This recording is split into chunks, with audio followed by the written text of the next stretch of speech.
Our episodes deal with serious and often distressing incidents. If you feel at any time you need support, please contact your local crisis centre. For suggested phone numbers for confidential support and for a more detailed list of content warnings, please see the show notes for this episode on your app or on our website. On Friday, February 6, 1981, married couple Brian and Beverly Barry left their home in the Wollongong suburb of Mount Pleasant. They were headed north on a 6.5-hour drive to their holiday home in the coastal New South Wales town of Sawtell. They weren't planning to stay away for long. Brian and Beverly had received a letter from the local council in Sawtell informing them that their property's lawn was overgrown and they risked receiving a fine. So the couple had decided to go up for a quick overnight visit to tidy the yard. Usually, Brian and Beverly's children would accompany them on trips to the holiday house, but not this time. Their son Wayne, who was 15, was preparing for an athletics competition and had a training session to attend. The couple's eldest child, 19-year-old Kim, worked at a local supermarket and had a shift she couldn't get out of. While Brian and Beverly were away, Kim would be in charge and responsible for looking after her little brother. After arriving at the Sawtell property later that day, Brian and Beverly Barry set about gardening and mowing the long grass. The physical labour left the couple tired, and when they went to bed that night, Brian fell asleep quickly. Initially, Beverly slept well too. But in the middle of the night, she was suddenly woken by the sound of someone calling out to her. Beverly recognised the voice right away.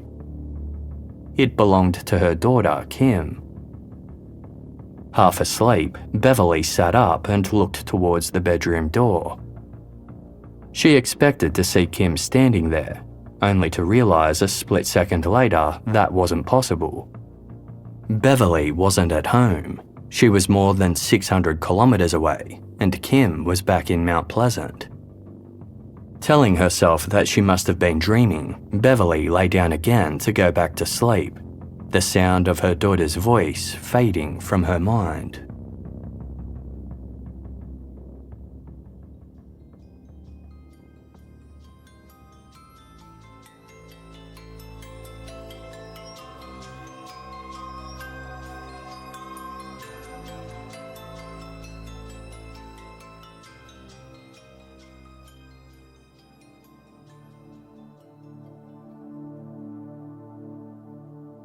The Barrys' quick visit to Sawtell had paid off.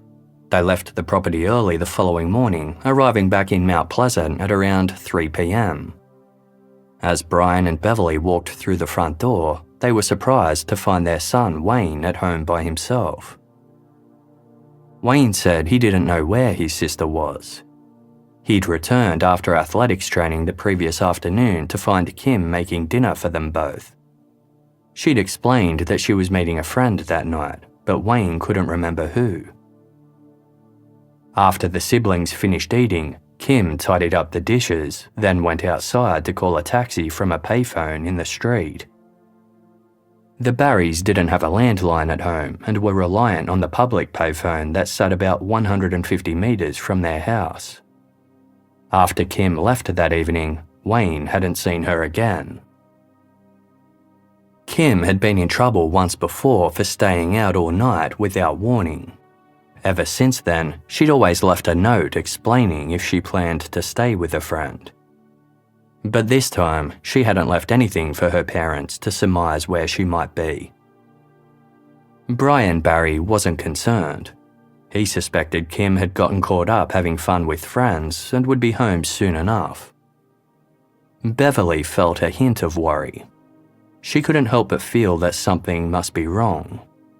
She headed out to the payphone and started calling Kim's friends, asking if they'd seen her daughter.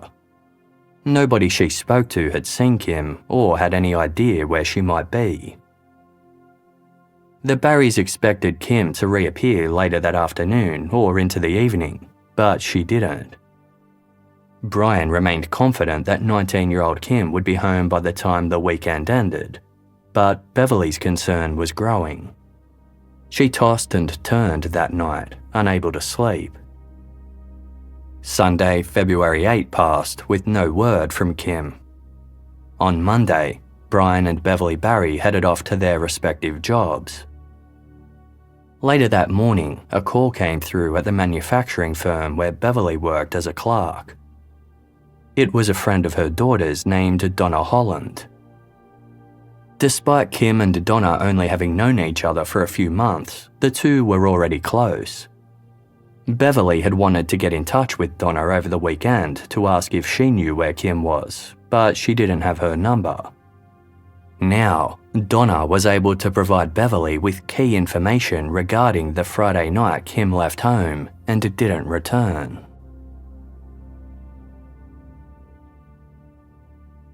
That evening, 17-year-old Donna Holland had felt like she was coming down with the flu. She wasn't up for a big night, but she'd already made plans to see a movie with Kim Barry and felt she couldn't cancel. Kim, who was 2 years older than Donna, had called the day before, eager to catch up. Donna caught a bus to the Crown Central shopping complex in Wollongong, where the girls had arranged to meet. Kim was travelling there by taxi. After meeting up at around 7:30 p.m, the friends grabbed a quick drink, then caught a 7:45 screening of the comedy film Flying High. It was just after 10 when the movie ended, and Donna was keen to go home.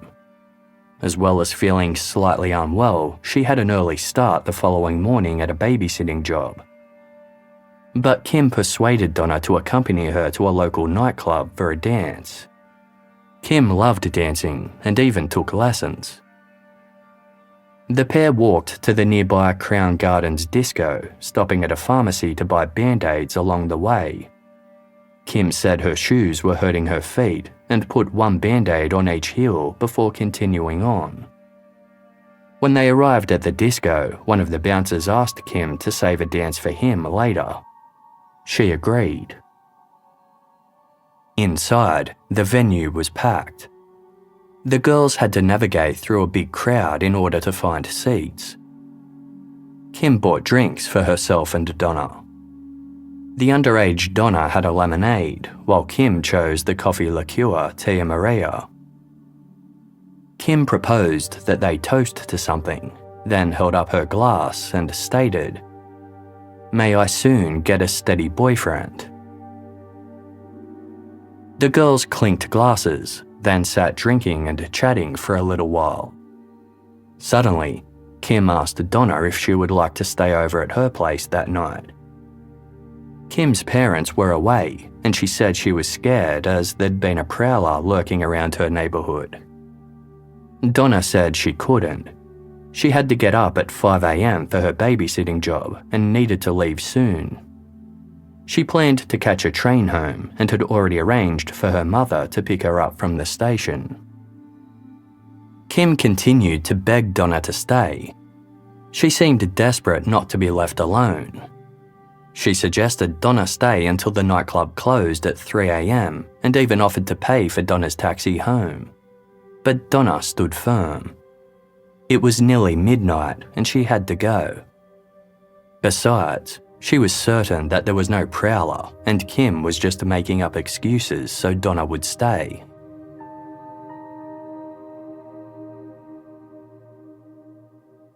Before leaving, Donna lent Kim some money so she could buy a bottle of wine and checked that her friend had enough cash to get home. As she left, Donna said to Kim, "Be careful and catch a taxi home. Give me a ring tomorrow afternoon." But Saturday had passed with no call from Kim. Donna thought this was a little odd, as the two spoke regularly and had talked about maybe catching up again over the weekend. 2 days later, on Monday morning, Donna Holland was listening to the radio when a news broadcast caught her attention. A woman's body had been found at Jamboree Lookout, a scenic mountain spot about 40 kilometres southwest of Wollongong. What stood out to Donna was the description of the woman's feet. She had a band-aid plastered to each heel. Donna hadn't heard from Kim Barry all weekend, which was strange but not necessarily concerning. Upon hearing the radio broadcast, Donna immediately started to worry. She remembered how Kim had stopped to put band-aids on her heels on Friday night. Donna decided to call Kim's mother, Beverly, to make sure that Kim was all right. Upon learning that no one knew where Kim was, Donna quickly shared what she knew. She mentioned the band-aids and told Beverly about the woman's body found in Jamberoo. But Beverly reassured Donna that the deceased woman couldn't be Kim. Beverly had read a local news article about the same discovery, and it reported that the deceased woman found was visibly pregnant. Kim wasn't pregnant. Scott Davies was a 19-year-old apprentice plumber who had driven out to visit friends on Sunday, February 8, 1981. As he wound his way around Jamberoo Mountain, he decided to make an impromptu turn-off in search of car parts. Nearby the Jamberoo Lookout was a spot where thieves often dumped cars they had stolen. The vehicles were typically taken by teenage joyriders who stripped them for parts before leaving them in what was known as the car graveyard. Scott Davies was aware of the dumping ground and decided to see if he could recover anything he might be able to use to upgrade his old Holden sedan. Scott made his way to the lookout on foot and peered over the cliff edge. He could see a few rusted cars about 50 metres below.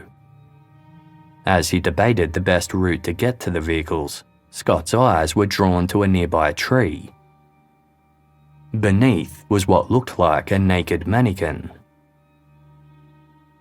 Realising that the mannequin was actually a woman's corpse, Scott went looking for help and flagged down a park ranger.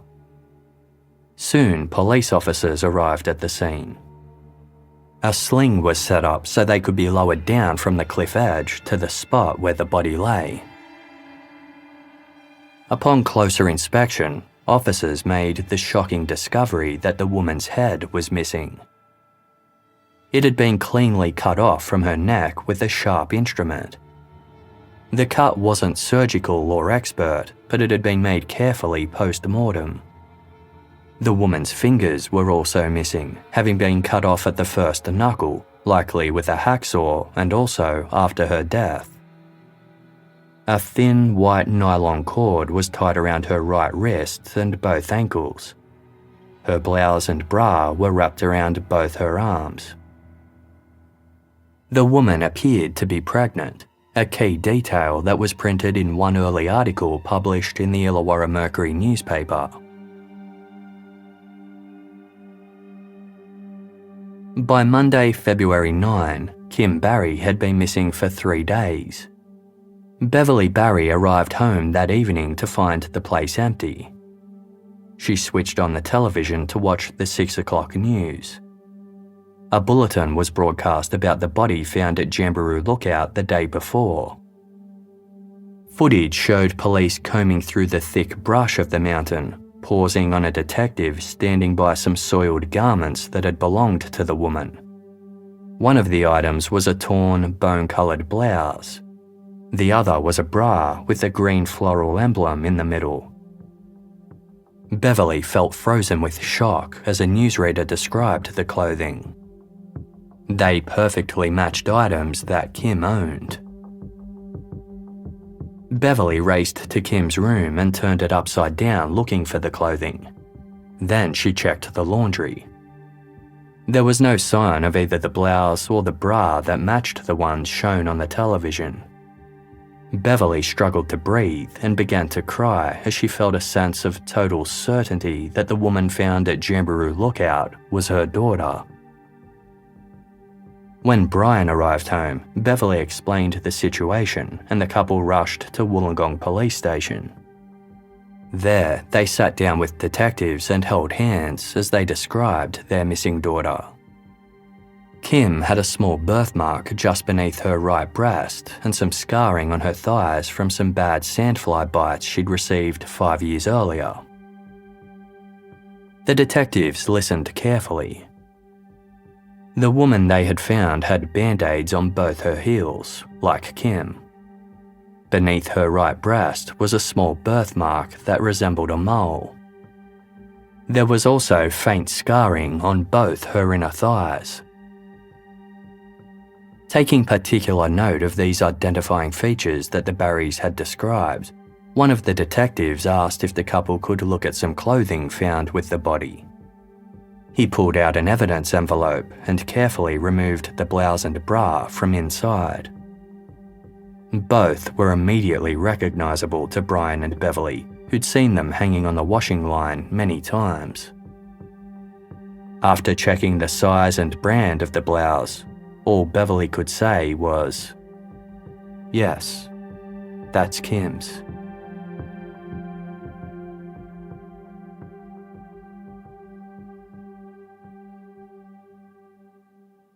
Exposure and decomposition had caused Kim's body to bloat, giving her the appearance of being pregnant. But testing would confirm that she wasn't. Somehow, the mistaken assumption was printed in initial press reports. Photographs of the scene were taken, along with swabs of blood and other bodily fluids. Kim's body was wrapped in a blanket, then placed on a stretcher and hoisted from the area. On closer examination, it appeared that Kim had been moved several times after she died, as her remains showed no lividity. Her right forearm was fractured, which had likely occurred when her body was thrown off the cliff. There was bruising on Kim's left shoulder and chest. No evidence was found of a sexual assault, nor could a cause of death be established. The removal of Kim's head and fingers led to early speculation that the murder was related to organised crime. Gang members were known to remove these body parts to prevent a victim being identified by their face, dental records, or fingerprints. Until Kim was identified, the leading theory was that the unknown woman was an informer who'd gotten into trouble with the drug dealers.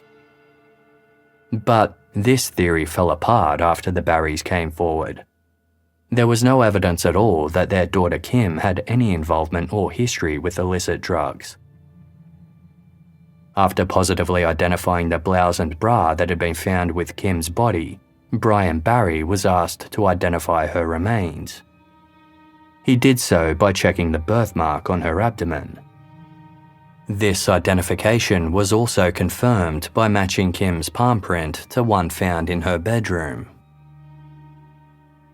The Barry family were devastated by their loss. Kind and nurturing, Kim had dreamt of helping others by becoming a nurse. She'd studied to work as a nursing assistant and had received high marks, but failed the entrance exam due to nerves. Kim had resolved to try again, but took a break by working at a supermarket in the meantime. She also volunteered at a residence for disabled children so she could spend time caring for others in some capacity. Brian Barry tried to remain stoic to support his wife and son, but he struggled with rage in the wake of his daughter's murder. Beverly and Wayne cried together over the loss of Kim. Another family member Kim had been especially close to was her grandfather, known as Pop. He lived in a small unit at the back of the family home, and the two loved each other's company. They would sit and talk together for hours. As detailed in the book The Stranger You Know by John Suter Linton, Pop often worried about Kim encountering dangerous men when she was out with friends. She would reassure him that she wasn't scared, stating, "Nothing is going to happen to me." The day after Kim's body was found, police officers returned to the scene to search for Kim's missing remains, but nothing was recovered. Detectives took a detailed statement from Donna Holland, the friend Kim had been with on the night she was murdered. Donna hadn't noticed any suspicious individuals paying attention to Kim when they parted ways, nor could she remember seeing anyone who she recognised as an acquaintance of Kim's. Before she left, Donna gave Kim some money to buy a bottle of Liebfrauwein, a kind of sweet German white wine. Donna told investigators that Kim said she'd been scared of a prowler in her neighbourhood, but she'd dismissed Kim's claims as a ploy to have Donna stay with her. Detectives looked into the matter, but found nothing suggesting there had been a prowler in the area.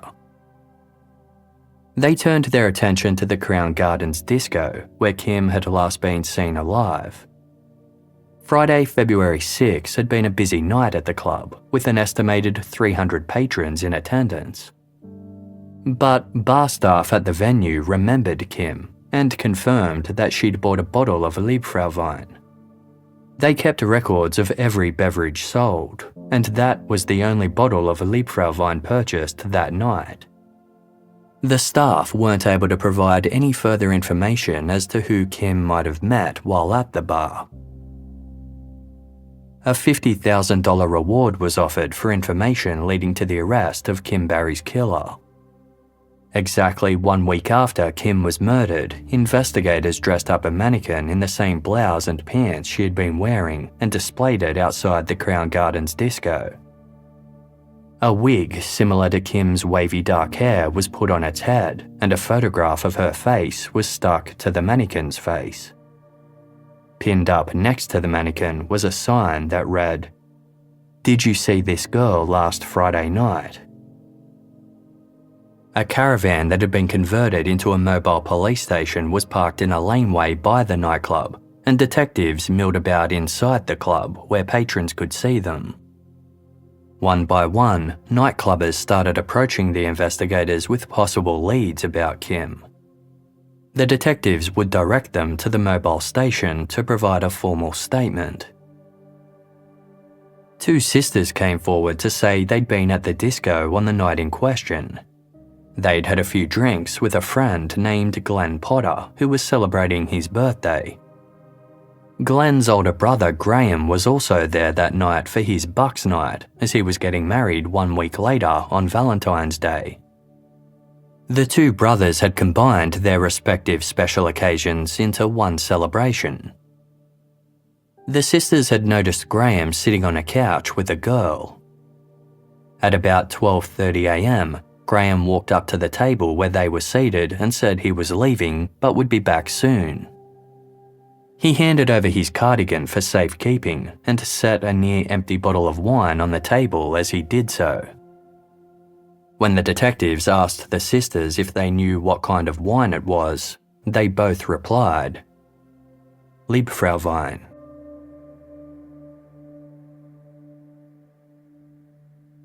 When detectives checked to see if Graham Potter had a criminal record, they discovered 2 previous convictions of break, enter and steal dating back to 1976.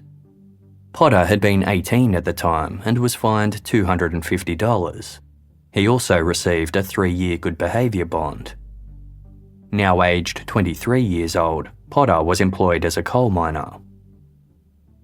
Sifting through other witness statements collected from Crown Gardens patrons, detectives found further evidence that Kim Barry had been seen in Graham Potter's company. One person saw them sitting on a lounge talking together. Another spotted them dancing and holding hands. Sometime after midnight, the pair were seen walking hand in hand towards the exit. It turned out that Kim had been somewhat acquainted with Potter prior to that night. The pair had taken dance lessons together at the same school some years earlier. Kim had confided in her mother Beverly that she had a bit of a crush on Potter, who was 4 years older than her. But when Beverly asked Kim about the crush again a few years later, Kim said she no longer liked Potter. He thought he was too much of a, quote, ladies' man. Detectives needed to follow up with Graham Potter in person. But there was a problem. A week earlier, on Tuesday, February 10, 20-year-old Cherie Jones had been excited about her upcoming wedding. Cherie was set to marry her fiancé, Graham Potter, in several days' time on Valentine's Day. That evening, Cherie and Graham were attending a dance class together to go over the bridal waltz. Cherie was surprised when Graham unexpectedly cancelled. He'd called her work that afternoon and left a message saying he couldn't see her but would talk to her later. Soon, Cherie learned that Potter had also called his younger brother, Glenn, to say he was going away for a little while. Glenn suspected that his brother had gotten cold feet and cancelled the wedding. He knew it was Graham's dream to travel around Australia before starting a family. Upon hearing Glenn's news, Cherie was distraught. The truth was, Graham had been acting strangely for days. He'd celebrated his Bucks night a few days prior on Friday, February 6, combining it with Glenn's birthday. At around 1 that night, Graham had called Cherie's parents' home, where she lived. He told Cherie he was having fun and had been dancing with a friend. He would come over to her place that night to sleep and asked if she could leave the back door unlocked. Cherie did so and left a sleeping bag in the lounge room for Graham. But when she woke the next morning, the bag was still rolled up and hadn't been slept in. Cherie called Graham's unit. He answered right away, explaining that he'd decided to go back there with his brother instead. They'd gotten home at about 2:30 a.m. The couple met up later that day, and Cherie noticed that Graham was wearing a ruddy old t-shirt and shorts. He typically made an effort to dress well. He was also quieter than usual, but discussed their wedding plans happily enough. Graham spent most of the weekend with Cherie at her home. On Monday, Graham visited Cherie at home and suddenly blurted out an idea.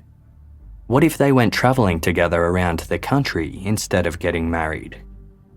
Cherie told him she wanted to marry and settle down first, which led to an argument.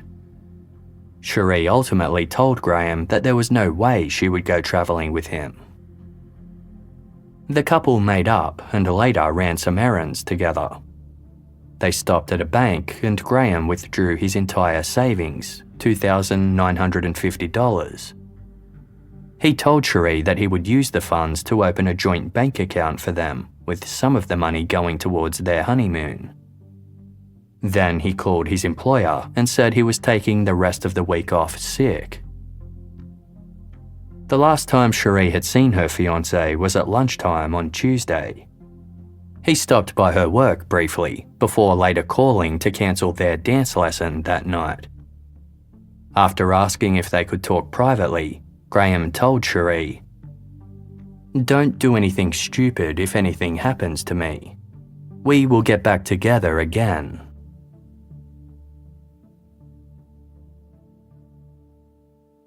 Later that day, Graham left in his 1970 white Holden sedan for an unknown destination.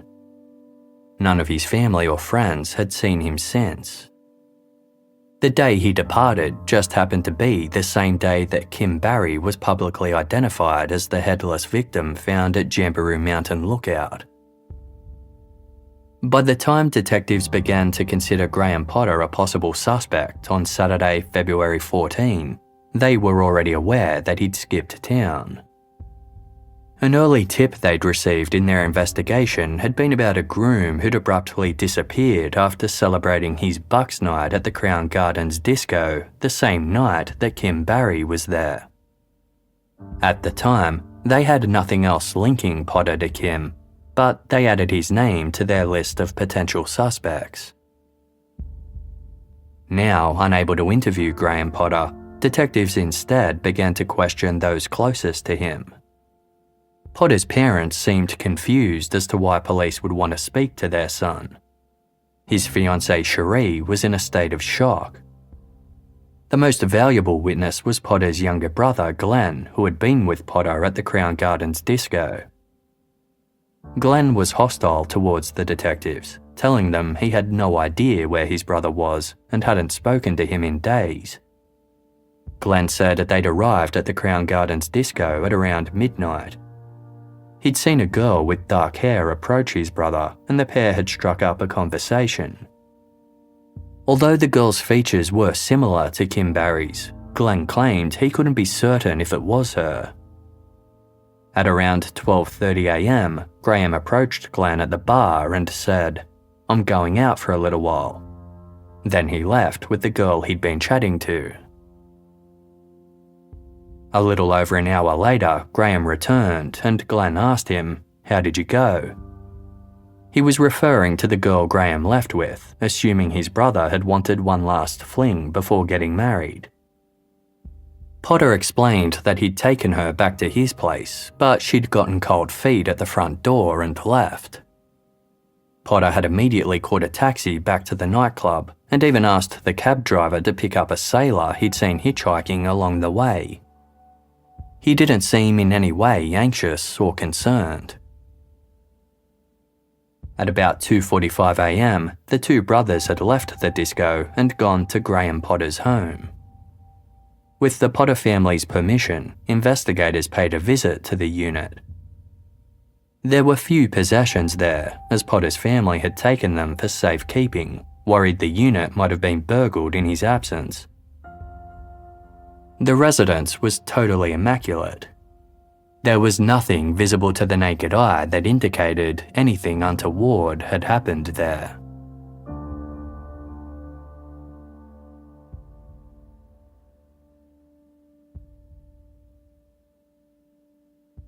Weeks later, on Saturday, February 28, 1981, a man named Dean Smith went for a scenic drive with his girlfriend and the couple's two dogs. It was around 6 on a warm summer evening as Dean's car drove the twists and turns around Jamboree Mountain Road.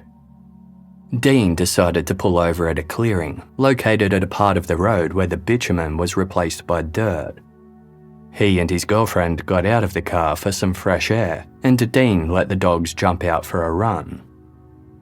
The animals raced off into some nearby scrub. Roughly 15 minutes passed and the dogs hadn't returned. Dean called them. One of the dogs reappeared and ran back to Dean, but there was no sign of the other. Confused, as his dogs were both typically obedient, Dean headed into the scrub to find his missing pet. The vegetation was thick and Dean struggled through it before arriving at a creek bed. His dog stood nearby, stock still, with one of its front paws lifted and its eyes fixated on a round object about 5 meters away. It was a human skull. 2 officers responded to the scene.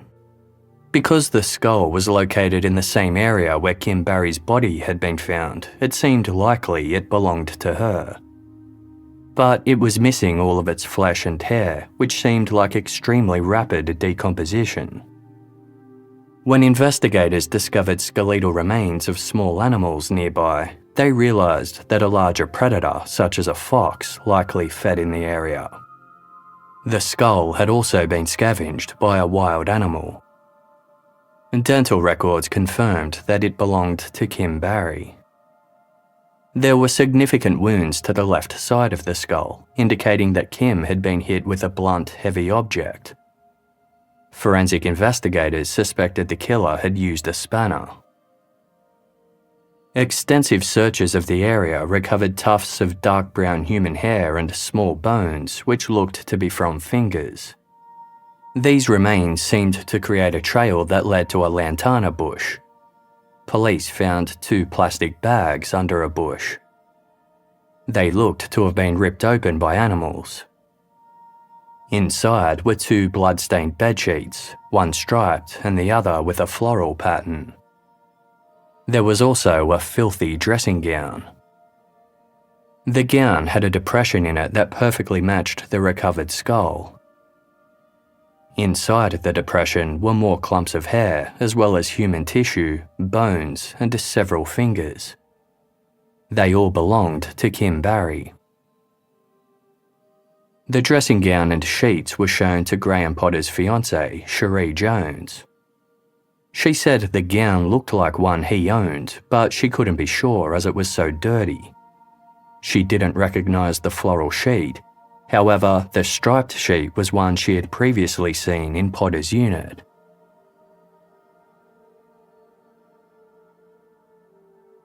Investigators had enough evidence to obtain a search warrant for Graham Potter's unit. On the surface, the residence was sparkling clean. There was no furniture inside. The walls were free from marks and the flooring was spotless, with one exception. In the second bedroom, the carpet had a stain in the middle which was a slightly darker colour than the rest. There was another, smaller stain in a corner of the room. Both of these stains tested positive for blood. After taking photos, investigators pulled up the carpet. Blood had seeped through the fabric and onto the floorboards beneath, leaving obvious stains. A nearby skirting board also had a small glob of dried blood on it. On closer inspection, investigators found that a fresh coat of paint on one bedroom wall concealed some blood smears. 2 dark hairs were stuck in the paint. More matching hairs were later found in the carpet, on a bottle of disinfectant, and in the lint filter of the clothes dryer. A tap in the bathroom basin had a tiny red spot on it about the size of a match head. The stain tested positive for blood. More traces of blood were found in the plug hole that led to the basin's drain. There were several long, fairly straight scratches in the bathtub. Potter's parents also gave police permission to take some of his possessions they were holding for him. In some bags, they found a blue dressing gown cord that matched the gown found in the bush, a striped sheet, and 2 blood-stained blankets. Although DNA testing wasn't available to investigators at the time, they had Kim's blood group. Some of the blood found on items belonging to Graham Potter was too degraded to be compared. But a number of the stains proved to be a match.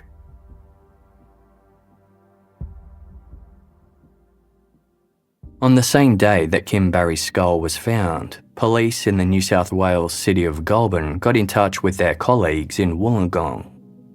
A car had been left abandoned outside of their police station almost 3 weeks earlier on Tuesday, February 10. The white Holden sedan hadn't garnered any attention at first, as it was parked close to the train station, and people often left their cars there for days at a time. But a check had revealed the car was registered to 20-year-old Cherie Jones, who lived more than 150 kilometres northeast of Goulburn in Wollongong. Inside the car's glove box was a wallet and a bank card belonging to Graham Potter, and a small knife. Strewn throughout the rest of the vehicle were some items of clothing, including a blood-stained shirt and several other miscellaneous items. On the dashboard was a notebook, and inside was a handwritten letter. It read in part, "Oh, my sweet Cherie, you don't know how much I regret my leaving you.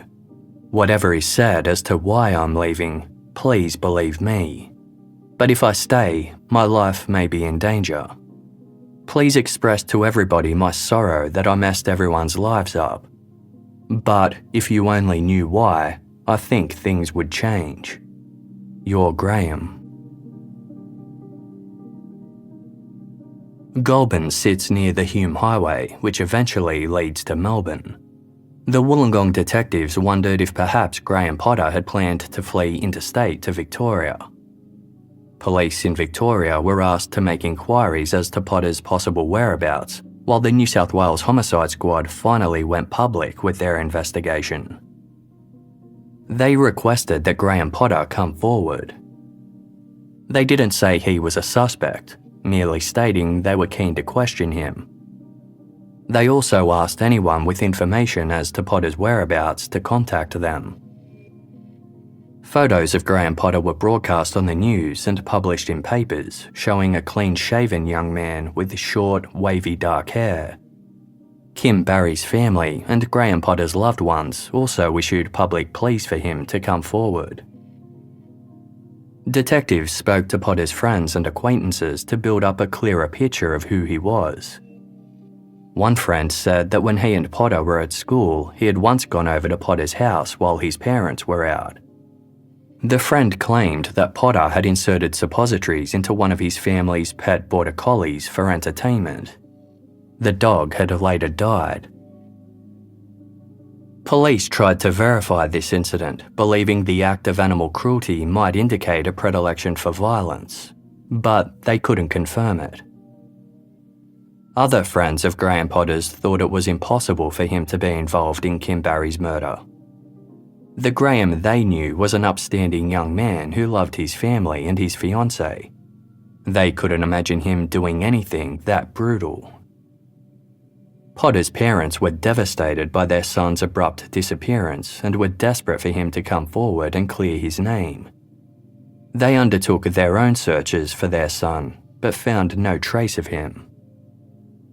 A number of tip-offs trickled in, but as weeks passed with no sign of Potter, investigators began to wonder if he had taken his own life. Then, on Friday, April 10, a call came in from an acquaintance of Potter's who had been driving earlier that morning on the F6 expressway. The motorist claimed to have seen Potter hitchhiking. He was 38 kilometres north of Wollongong, in the outskirts of Sydney. Potter had been trying to catch a ride back in the direction of Wollongong. It appeared that he was heading home. Police descended on the area, but Potter was long gone. The following day, investigators received phone calls from Potter's fiancée Cherie and father Sonny. Graham had called them both. He'd insisted he was innocent, but kept the calls short for fear his loved ones' phones were being tapped. Neither Cherie or Sonny were able to provide any more information about where Potter had been or where he was now. On the evening of Monday, April 13, Sonny Potter was at home when he heard someone open the back door of his residence. The Potters kept the rear door unlocked for friends and family who would visit. Sonny rushed to the door and saw a figure with red hair and a full beard standing there. Despite how different he looked, Sonny recognised the man right away as his son Graham. With his parents and siblings gathered around, Graham Potter shared his story for the first time. According to Potter, on the night he was at the Crown Gardens disco celebrating his Bucks night, Kim Barry had approached him. Potter was somewhat familiar with Kim from their time attending the same dance school, but he had no interest in her because he was besotted with his fiancée, Cherie Jones. Potter said he wasn't that keen on talking with Kim, but she, quote, latched onto him and he didn't want to be rude, so he sat down with her for a chat. When Potter asked Kim how she'd been, she immediately blurted out, "I've got to get out of here and I can't leave by myself." Kim told Potter that two men had been in the disco looking for her earlier and she was afraid they might be waiting outside. She asked Potter if he would escort her out for safety. Potter agreed and left his cardigan and Kim's bottle of wine on his brother's table, saying he'd be back soon. When Potter and Kim went outside, Potter glanced around but saw no sign of the two men. Kim appeared to be very nervous. Potter suggested she catch a taxi home and offered to walk her to a nearby cab rank. While the two waited for a taxi, Kim asked if they could go back to Potter's unit so she could talk to him about the situation with the two men. Potter agreed and they caught a cab back to his place. Kim sat down on a couch while Potter made them some coffee. Suddenly, there was a knock at the door. Potter answered it and two men shoved past him, closing the door behind them. "Who are you? What do you want?" Potter asked. The men told him they wanted to speak with Kim alone, then added, "So go upstairs and behave." Kim told Potter it was fine, so he headed upstairs, leaving the three to talk in the living room. Potter could only hear vague snippets of the trio's conversation. It seemed that Kim was in some kind of trouble for ripping the two men off. Potter got the impression the men were drug dealers. Their voices became raised, and Potter heard some other strange noises. After a while, it grew quiet. Unsure whether he should return downstairs, Potter waited a little longer. Finally, he headed back down. Kim was lying on the floor. One of the men was kneeling beside her, while the other was rifling through her handbag. A bloody rolling pin taken from his kitchen lay nearby. "Oh no, no," Potter cried out. One of the men grabbed him and pushed him up against a wall, stating, "Shut up and you won't be hurt." Potter began to cry as he felt certain the men would kill him too. He pleaded for them to let him live, saying he would do anything. One of the men replied, "You can either end up as she is or keep your mouth shut and say nothing. If we're caught, we'll say you were in on it. From there, you'll go to prison with us, and you won't be safe in there either. We'll get at you there too." Potter promised he wouldn't say anything, and the men ordered him to leave while they took care of the situation. Potter left the unit and caught a taxi back to the Crown Gardens disco. For some reason, he asked the taxi driver to pick up a sailor who was hitchhiking along the way. When Potter arrived back at the venue, he wasn't allowed in. Potter pleaded with the bouncers, explaining that his brother was inside, and eventually they relented. Potter tried to act natural around his brother and friends, chatting until it was time to leave. Finally, Potter caught another taxi home with his brother Glenn. It was about 4 a.m. by the time they got there. There was no sign of the two men or Kim's body. Glenn fell asleep quickly. Potter crawled into his bed under the blankets and sobbed.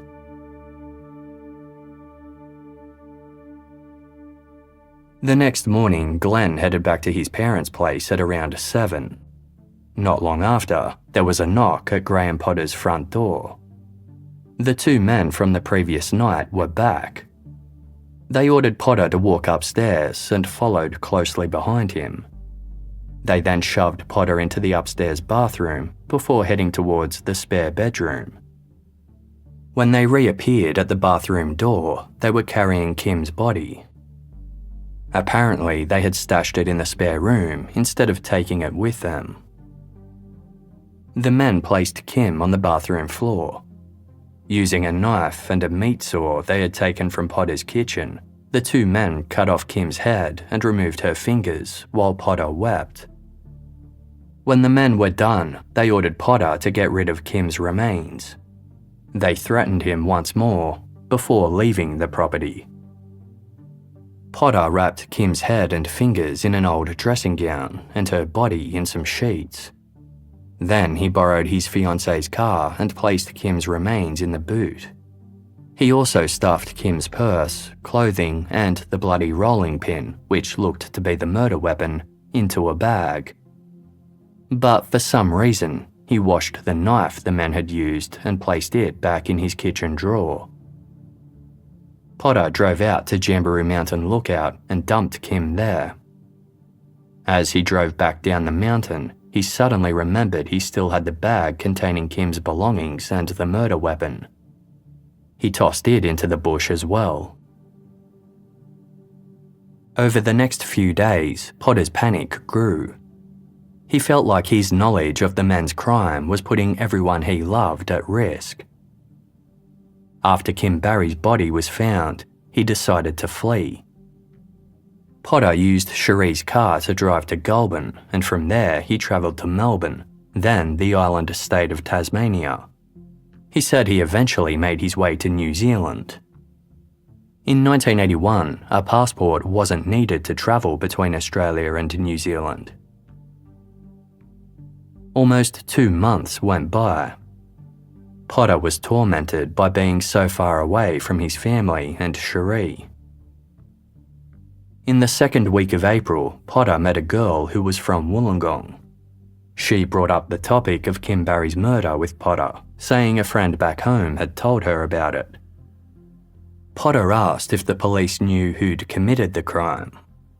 When the girl answered no, Potter figured maybe it was safe to go home.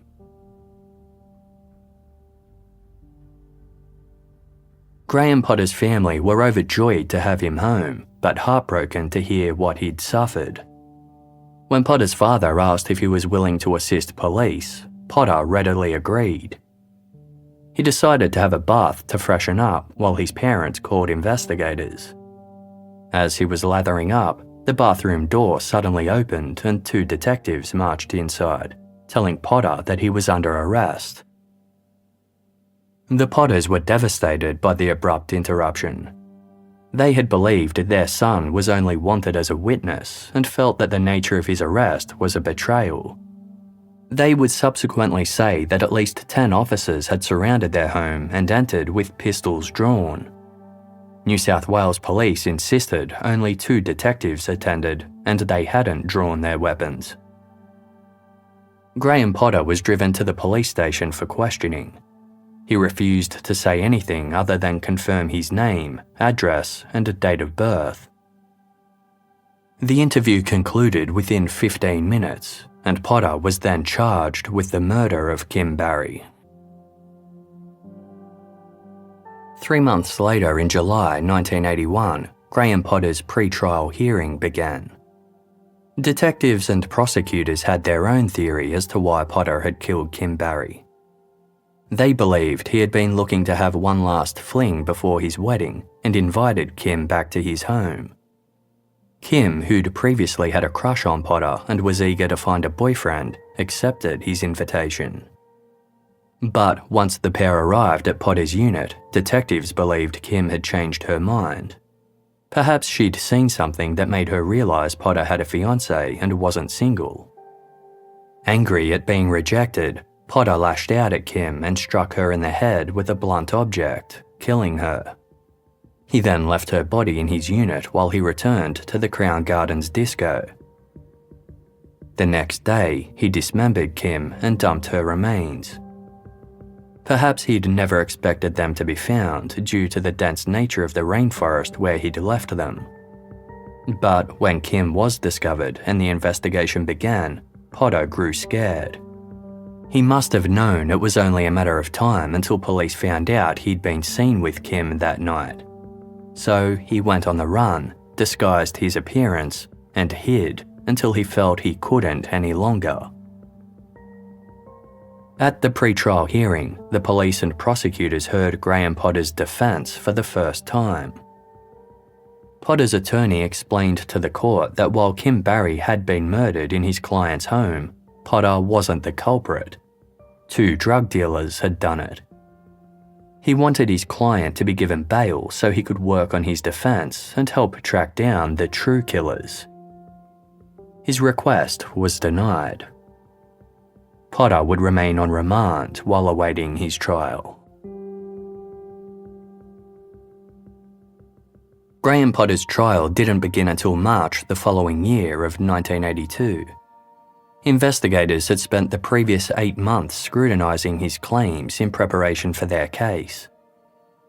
First of all, it appeared that small details in Potter's story changed depending on who he was talking to. The story he told his family differed slightly from the one he shared with his fiancée, Cherie. A lengthier statement he provided to his legal team had even further discrepancies. Detectives tried to find out whether Kim Barry had any history of illicit drug use or connections to individuals in the drug trade. They hadn't been able to come up with anything. No one who knew Kim had ever known her to have any interest in recreational drugs or criminal activity. She enjoyed going out with friends and having a drink on occasion, but that was all. She was also focused on her job at the supermarket, her volunteer work at a children's home, and her long-term goal of becoming a nurse. Potter had said he wasn't interested in talking to Kim and didn't like her much. but those who had seen Kim talking with Potter noted that the two looked friendly. One person was certain that when they left the disco together, they had been holding hands. Graham Potter had provided descriptions of the two men he claimed killed Kim, which were used to create suspect sketches. One man had a long, thin face with dark hair styled in a quiff. The other had a slightly wider face, big ears, and close-cropped hair. No one else who'd been at the Crown Gardens that night could recall seeing anyone who matched the sketches. Witnesses who saw Kim at the disco said that she hadn't looked worried or fearful. However, the defence claimed that two women had seen Kim crying in the nightclub's bathroom and that she'd told them she was, quote, marked. They weren't able to present these women at trial. One of the bar staff recalled she'd seen a woman crying in the bathroom, but didn't know if that woman was Kim. It had appeared that the woman was crying about a man as she repeated the words, "Oh, the bastard." Other issues that were addressed at trial included the blood evidence found at Potter's unit. Potter said that Kim was murdered in his living room, yet the amount of blood found in the spare bedroom led to the prosecution arguing she'd most likely been murdered there. Linear scratches in the bathtub and blood found in the drain pointed to that as the location of Kim's dismemberment. A lot of attention was paid to the mutilation of Kim's hands. Potter had claimed the culprits used a meat saw to sever Kim's fingers. Extensive testing by investigators led them to believe that a hacksaw and pliers were the tools used. The defence argued that if two different methods were used, that meant it was more likely that two different people were responsible. They also pointed out that the way Kim's head and fingers had been removed appeared consistent with the way organised criminals might dispose of a victim to prevent their identification. The defence claimed Potter had no motive to kill Kim Barry and said police hadn't been able to come up with one either. Graham Potter didn't take the stand. Instead, he provided a statement detailing his version of events. This meant he was able to avoid cross-examination by the prosecution. When the trial wrapped up roughly a month after it began, the jury left to consider their verdict. After deliberating for an hour and 10 minutes, they found Graham Potter guilty.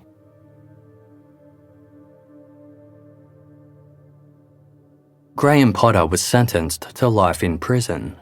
His supporters were distraught, believing he was wrongly paying for other men's crimes. Potter's fiancée Cherie Jones remained loyal to him and married him in a prison ceremony almost 6 months later.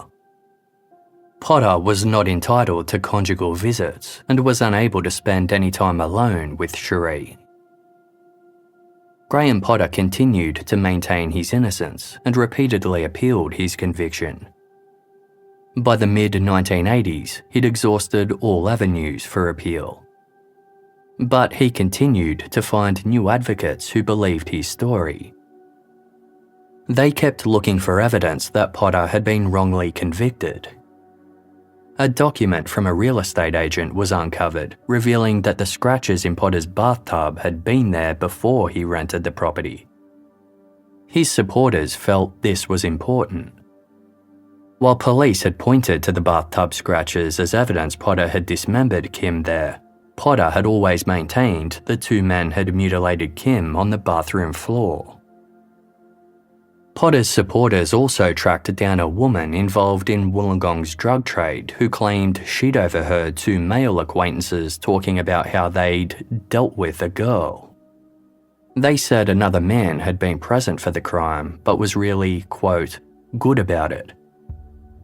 When the woman asked who the men were talking about, they replied, "Have a guess."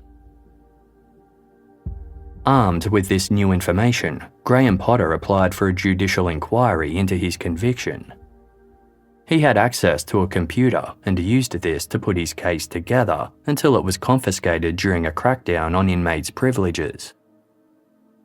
Potter felt that the only way he could finish his application was if he was on the outside.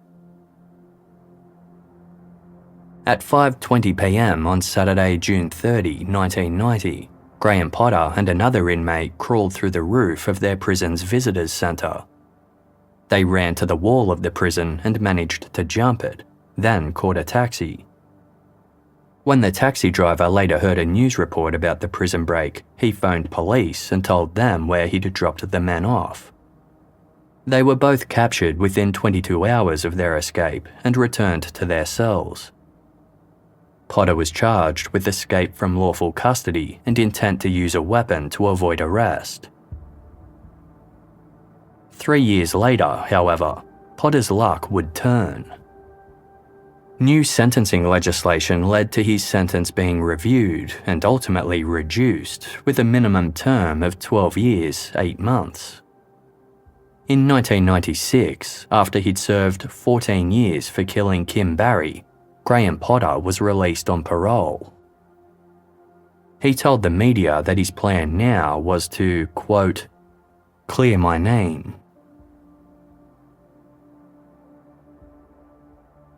Instead of clearing his name, Graham Potter moved to Tasmania with his wife Cherie and became involved in the illicit drug trade.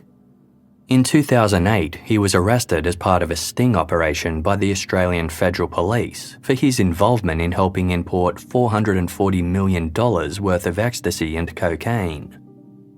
Potter was extradited to Victoria for court proceedings and subsequently granted bail.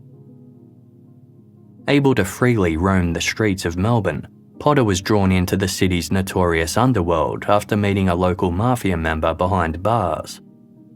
Potter's new friend allegedly hired him to kill 2 men. One of the targets was an associate of infamous gangland figure Mick Gatto, and the murder was set to take place at Gatto's son's wedding. Before Potter carried out the hit, he was rearrested and charged with conspiracy to commit murder. Once again, he was released on bail. In February 2010, Graham Potter failed to appear at the Melbourne Magistrates Court for a hearing. Detectives were unable to find him. Potter had gone on the run, just as he did almost 30 years earlier after killing Kim Barry in 1981. But this time, he didn't re-emerge. 6 months later, on Saturday, August 28, 2010, police at the other end of the country in Tully, Queensland, were conducting a routine vehicle intercept. It turned out that the person behind the wheel was Graham Potter. He bolted during the traffic stop and ran towards an area of rainforest. He disappeared amongst the trees and police were unable to find him. But they did discover a campsite where Potter had been living at the Tully Caravan Park. Potter had been staying there for about 6 weeks. Amongst his belongings were knives, fishing lines, stockpiles of food, newspapers with job listings highlighted, a set of binoculars, and multiple pairs of eyeglasses. Investigators also found handwritten notes which detailed how Potter could disguise himself. Potter wrote that if anybody recognised him, he would kill them. Now that they had seized his equipment and survival supplies, police were confident that it wouldn't be long before Potter was forced to surface again. However, months, then years went by with Potter remaining on the run. Unconfirmed sightings came in from all over the country. Potter was spotted back in Victoria, in regional New South Wales, and even across the Bass Strait in Tasmania. On one occasion, he befriended an elderly widow who unknowingly took him in as a lodger. When one of the woman's friends recognised Potter, she confronted him. He threatened to kill her if she called the police. Potter was skilled at manual labour, which allowed him to find cash-in-hand work from unsuspecting employers. Investigators knew he tended to lie low by sticking to rural areas or country towns. Sometimes he stayed at rental properties, but he was also comfortable camping and roughing it for months at a time. Sometimes, detectives obtained grainy CCTV footage of Potter at a general store or a pub, but it seemed like he was always several steps ahead of them. By 2014, he was definitely known to be back in far north Queensland. A publican in Ravenshoe, a town approximately 2 hours south of Cairns, realised that a customer who just bought a bottle of Jim Beam bourbon was Graham Potter. The publican phoned the police, but by the time they arrived, Potter was long gone. A $100,000 reward was offered for information leading to Potter's capture, but police warned the public they were not, under any circumstances, to approach the fugitive. Potter's elusiveness led to the media dubbing him Australia's most wanted man.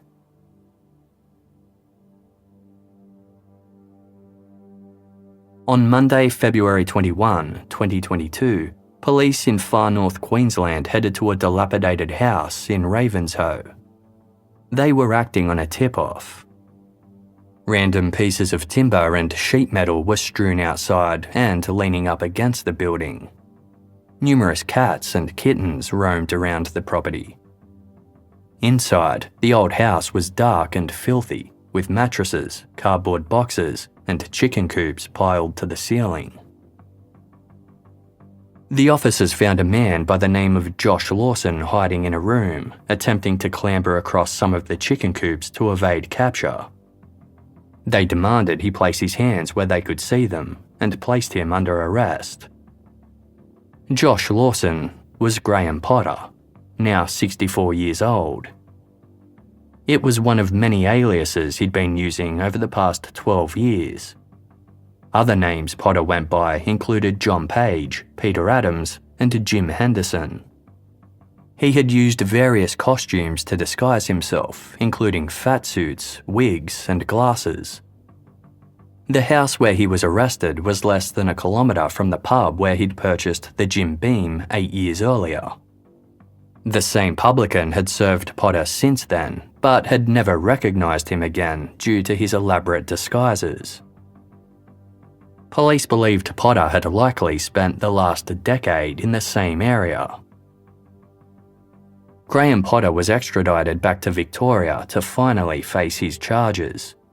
As of late 2023, his case is still before the courts. In the early 1990s, journalist John Suter Linton was working on a book about the Kim Barry case. His research into the crime was meticulous, and he even managed to uncover some information that the police had never found. One gap in the original investigation involved how Graham Potter and Kim Barry had travelled back to his unit. Potter said they'd caught a taxi, but no taxi driver had ever come forward, despite appeals from investigators. 12 years later, in 1993, an article about Potter's sentencing being reduced ran in the Illawarra Mercury. A local man who read the story came forward and told John Suter Linton something that he'd never spoken about before. He claimed that he was the taxi driver who'd picked up Potter and Kim that night. He'd given Kim lifts before, and though he didn't know her name, he remembered her home address. According to the driver, a second man had gotten into the taxi with Kim and Potter. He sat up the front and chatted cheerfully to the driver, while Kim and Potter sat quietly in the back. The driver didn't think Kim seemed scared, but she was a little quiet. He suspected she might have recognised him too and been embarrassed about going home with a man instead of to her usual address. The driver went on holiday immediately after and so missed the initial media flurry about Kim's murder. He didn't realise the potential significance of the lift he'd given that night until Graham Potter's trial was well underway. It is not clear who the extra passenger in the taxi was, but John Suter Linton has noted Graham Potter was known to offer lifts to strangers. Not long after the driver came forward, John Suter Linton met with Graham Potter in prison. Although he found Potter polite and soft-spoken, as his supporters described, John also noted that Potter had a temper. He went on an angry defensive rant about the taxi driver who had recently come forward. He also liked to shock John and his parents by telling stories about gory accidents and the notorious criminals he was now acquainted with. John Suter Linton thought it was interesting that Potter revelled in keeping company with such individuals, when he also blamed two such men for the crime he was convicted of. John Suter Linton's book, The Stranger You Know, was published in 1997, 16 years after Kim Barry was murdered. John spent time with Kim's family and saw firsthand the devastation they were left to grapple with.